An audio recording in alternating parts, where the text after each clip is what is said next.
All right, let me try another problem here. Here's a good one. It's got a nice little picture with it.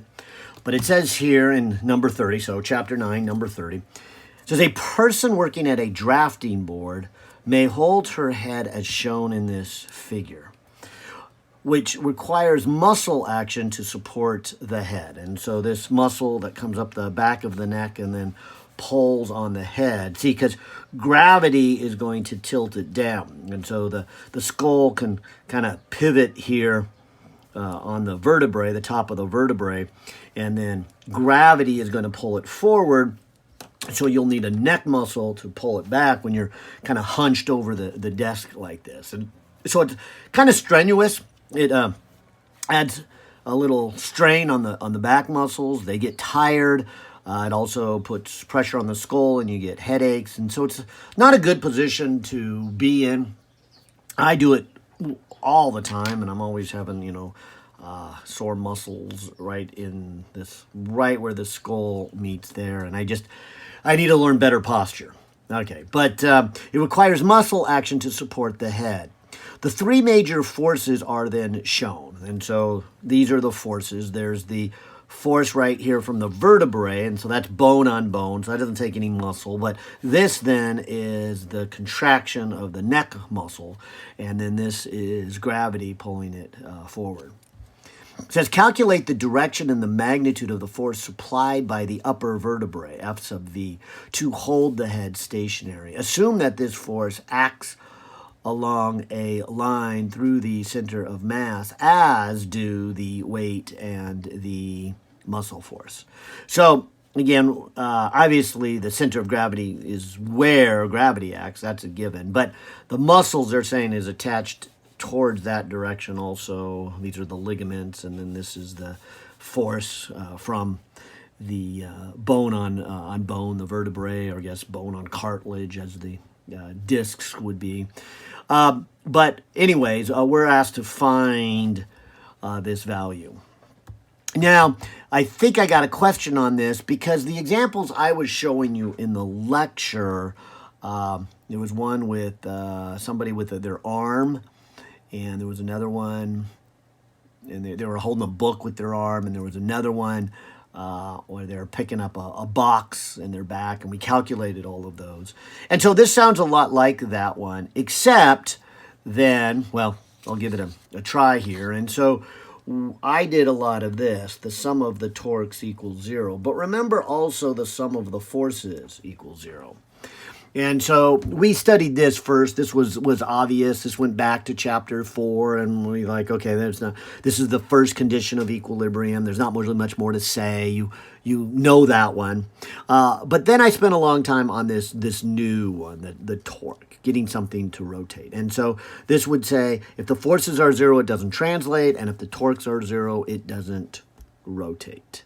And both of those need to be true. Now, with torque, though, there are two ways to calculate it. The first one we did was the distance the force is away, the magnitude of the force, and the direction or the angle of that force. And the other one was to look at a perpendicular distance. However, in these, you'll see that they have to do with distance to the pivot point or the direction. And, of course, we could have some options here. But like the lab, it should be 0 around any point. And it's kind of boring, but I'll pick the center of gravity to be it. And here's why. The force from the neck here would be a distance of 0. And so I would go torque from the neck muscle is 0. And then torque from gravity, sadly enough, would also be 0. Because, again, it's acting right at the center of gravity. And then, if we do the torque from the vertebrae, I'll do this option where we do the line of force and get the perpendicular distance. So the line of force, dot, dot, dot, dot, dot, dot, dot, dot, dot, dot, dot. And since the line goes right through, the distance between this line and that point is 0. So that's 0. And of course, if you add up the three torques, 0 plus 0 plus 0, it does equal 0. So it's perfect. It doesn't rotate. However, that doesn't help us solve the problem. So I would say that going to condition number 2 of equilibrium is not really very helpful here. And it was in the other problems. And so I started there. So I'm going to go to the easier one, and that is condition number 1. And I'll do also the traditional grid. Maybe I'll put it in green. But as I do the traditional grid, I'll have an x-axis and a y-axis. Okay. And maybe I'll take this 33 degrees they talk about and put it right here.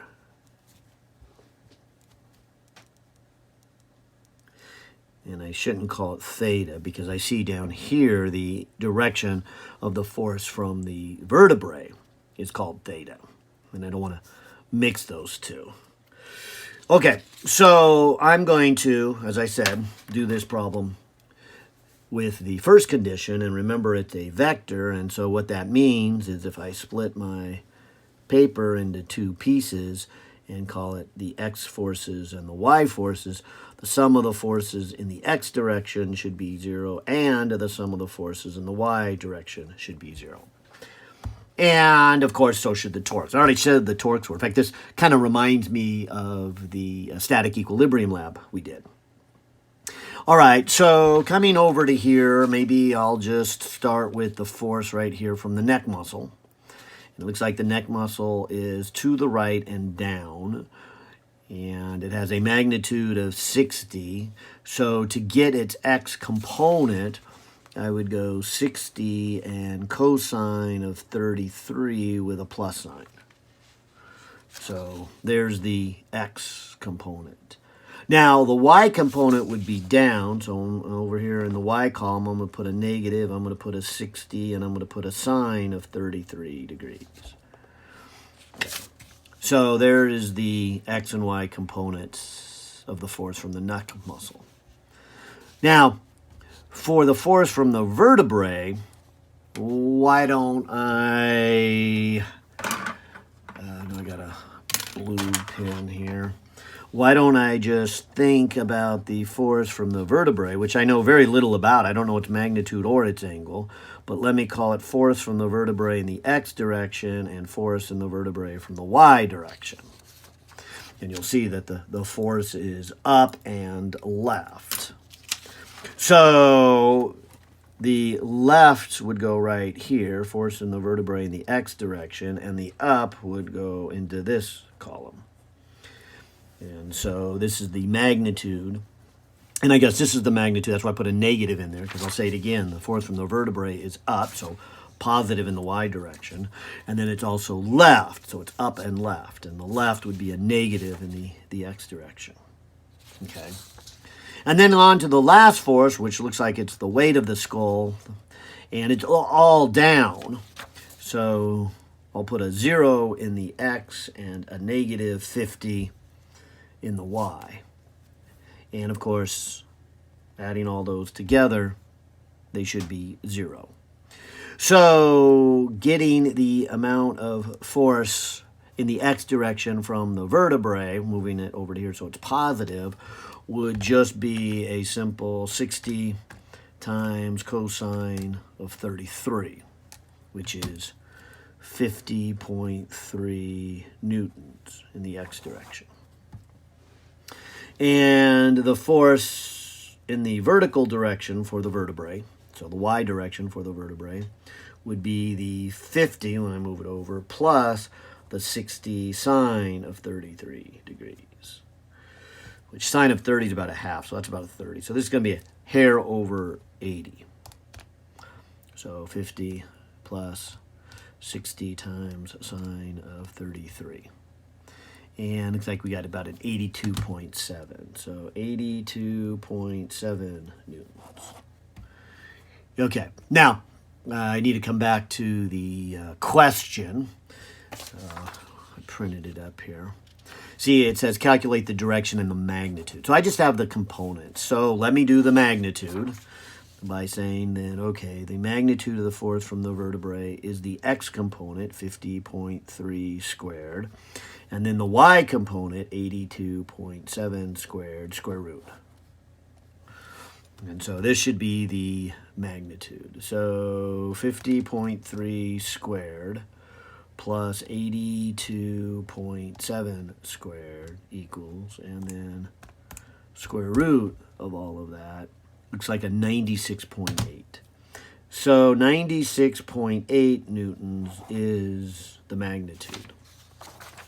And then to find this angle, tangent of theta, would then be the opposite, so that's the vertical component, so that's the 82.7, over the adjacent, and that would be the x component, so 50.3. And so to get to the angle, I will go inverse tangents of 82.7 over 50.3. And it looks like about 58.7 degrees. So 58.7 degrees is the direction. So there's the magnitude, there's direction. And like I said, we can get this by either the first condition or the second. This happens to work out for the first. Some of the other examples, it was the second. Some of them, you got to have both. That'd be a harder problem making sure you're doing both of them. You'd have 3 equations and 3 unknowns. At least here we just have 2 equations, and the 2 unknowns are the x, y component. All right. Hope that helped.